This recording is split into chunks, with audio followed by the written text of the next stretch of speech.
тэтгэврт гарсан ахмадуудаа бид нар цалинтай орлоготой байх боломжийг Улаанбаатарт бий болгох хэрэгтэй. Японд хийдэг шүү дээ. Бид нар ингээд Японд гадаад очиод нөгөө хөлийн байгууллага дээр очиход ахмадууд байдаг. Такси барьж байгаа нь ахмадууд байдаг. Энэ тэн төрийн байгууллагад үйлчлэг авах гэхээр ахмадууд байдаг. Энэ чинь төрийн бодлохоор ахмадуудаа дэмждэг. Ингэжээж бид нэр иргэдийнхээ өмнө тулгамдсан асуудлыг шийдвэрлэж чадна. Дээр нь оюутнууд байна. Гэхдээ оюутнууд чинь ажил хийжээж амьдралын зах зугаас ойлгодог байхгүй. Гадаадд ерөөсөө тийм шүү дээ. Тийм учраас эрт ажлын гараан дээр гарцсан алдаж онож эрт үздэг амьдралын зөвийг одоо олж чаддаг. Тийм учраас энэ оюутнуудыг цагийн ажил хийх боломжоор нь бид хангаж өгөх ёстой гэдэг нэгдүгээр анхаарах ёстой гэдэг би онцолчихлоо.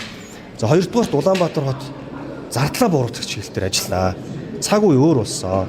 Дэлхийн эдийн засаг хямарч байна. Дэлхийн дайн тулаа, ормуузын хоолой гэдэг энэний үр дагавар дэлхийн одоо инфляцийг нэмэгдүүлж чинь дээр нь валютын нөөц бид нар буурч эхэлнэ. Энэ үед бид нар юу хийх ёстой? Ялгаагүй Улаанбаатар хот зардлаа бууруулах чиглэлээр ажиллах хэрэгтэй. 99 аж ахуй нэгж байна. 1.6 тэрбум төгрөгийн зардалтай 400 сая төгрөгийн орлоготой 1.2 тэрбум төгрөгийн алдагдaltaй байгууллага байна. Энэ байгууллагуудыг татан буулгах хэрэгтэй. Ямар хэрэгтэй Улаанбаатар хотын иргэдэд энэ байгууллага байснараа зүгээр нэг агуулах ажиллаулж байгаагаараа 1.6 тэрбум төгрөгийн зардал гаргаж идэг. Энэ байгууллагыг татан буулгахгүйгээр Улаанбаатар хот зардлаа хэмнэж хэмнэсэн зардлаар хөрөнгө оруулалт бүтээн байгуулалт иргэдийн орлогыг нэмэгдүүлэх чиглэлээр ажиллаж чадахгүй. Тэгм учраас энэ байгууллагуудыг татан буулгах хэрэгтэй. Шийдлийн ерөөсө гол нь энэхээр энэ Улаанбаатар хот хэрэгтэй гэж үзэж байгаа бол орлогод нь нийцсэн үйл ажиллагааг нь зохион байгуулах хэрэгтэй.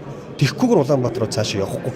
Тэгм учраас энэ 99 байгууллагуудыг татан буулгах, тоо хэмжээг нь цөөлөх, ажилтны орон тоог нь багасгах, тэр хийцгүүрээ сууж байгаа төрийн албаа агчийг чөлөөлөх хэрэгтэй.